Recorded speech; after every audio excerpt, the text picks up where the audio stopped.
បាទជំរាបសួរពុកម៉ែបងប្អូនទាំងអស់គ្នាបាទថ្ងៃនេះគឺខ្ញុំចង់បង្ហាញបាទបងប្អូនទាំងអស់គ្នាពីរបៀបបាទលុបមេរោគនៅក្នុងកម្មវិធី Telegram ដល់ដំបូងគឺយើងចូលទៅក្នុងកម្មវិធី Telegram បាទយើងចូលនៅកន្លែង Tray 3នេះបាទហើយបន្ទាប់មកទៀតយើងចូលនៅកន្លែងបាទ Setting បាទហើយយើងអស់ scroll ឡើងទៅលើទៅយើងចូលបាទកន្លែងនេះបាទ data and storage បាទបន្ទាប់មកទៀតយើងចូលនៅ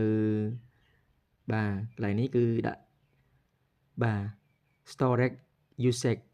យើងចូលកន្លែងបាទ storage usage នេះមកបាទបន្ទាប់ទៀតយើងចូលកន្លែង clear នេះបាទហើយយើង clear